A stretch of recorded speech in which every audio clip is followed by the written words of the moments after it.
And then you came to Baymonette in '66. Yes.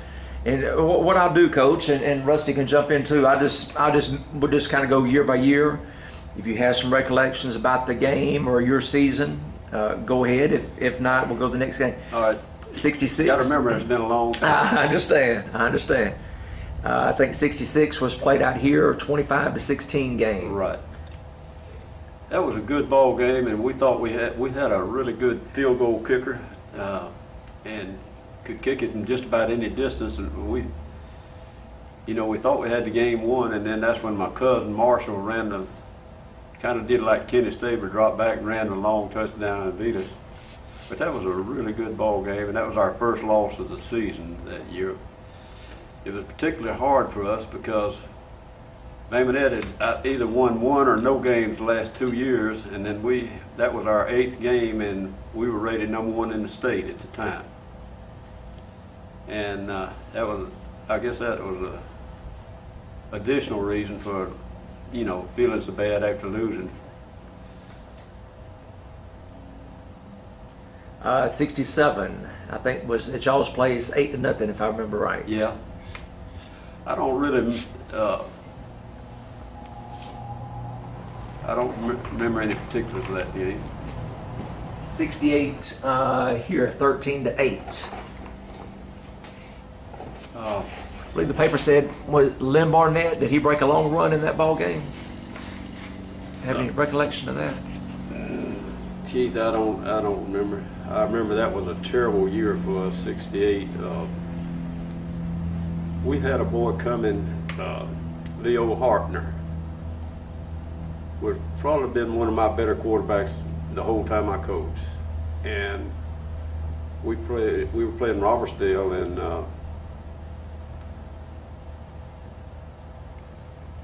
I guess that was in the spring game. And he got hit in the kidney, and it burst his kidney. Had to have it taken out, and of course he had to quit football. Mm. So that started off our season, and then we had the tornado hit and blew our dressing room and everything away completely. We didn't have anything. Wow. And the boys had to take the uniforms home every day and bring them back every day. We didn't have anywhere to dress. But the thing that really hurt us that year was losing that quarterback. I moved a boy who was Mickey Hudson, who had a really good night against Foley the year before, or the 2 years before, out here when Foley beat us 25. Receiver, was he number 11 in that? Yeah, that's him. He was a good athlete, but at the time best athlete I had, so I moved him from wide receiver to quarterback, but he wasn't a quarterback. And so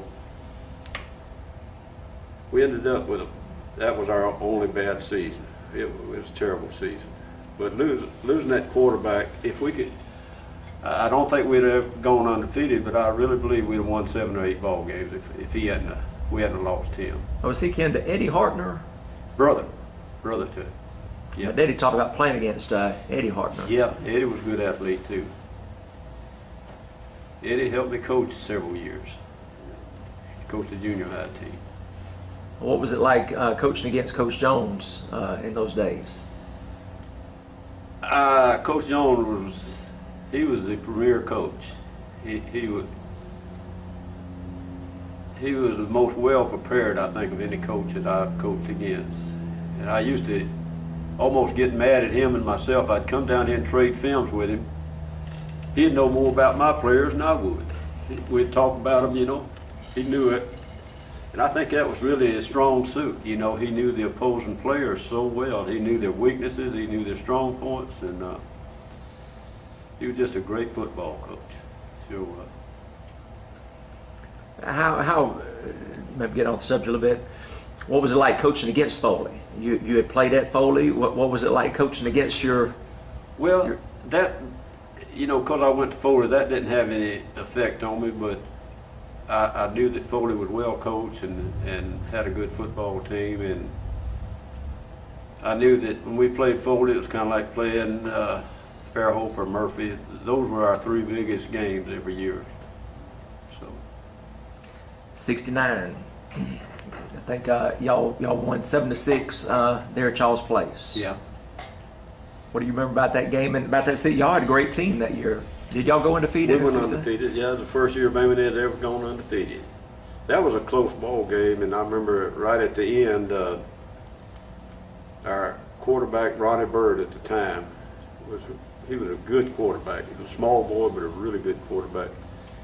We were on about, I don't know, 15 or 20 yard line, and the game was, Foley was still ahead right then, and he kind of got trapped, and he just kind of threw the ball haphazardly, and Bayless Biles, tight end, ran back, caught it, and scored a touchdown. And that's how we won.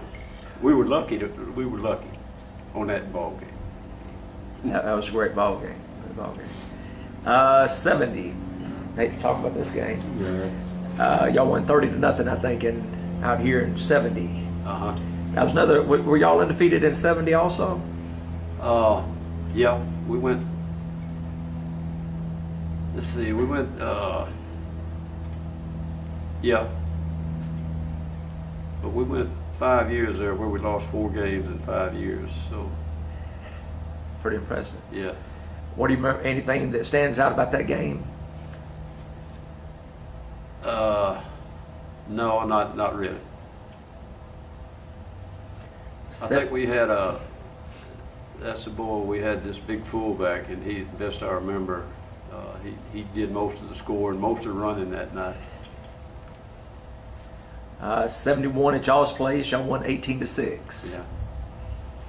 If I remember the write-up, we don't have that film. I told you I got to get it from Johnny Cabinets sometime, but I think the write-up said it was tied 6-6, maybe going into the fourth quarter. Yeah. It's been a pretty good ball game. It was.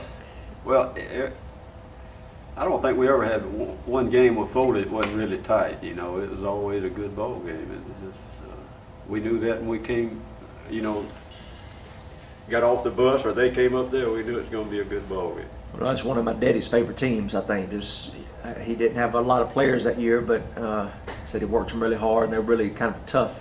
I guess a tough group, you know. Small, best I remember. Yes, sir. Backs were small, but fast and quick. So. Yes, sir. Yeah. And y'all made the playoffs. What years y'all made the playoffs? Did y'all go in 70 and 71 to the playoffs? Yeah, I think so.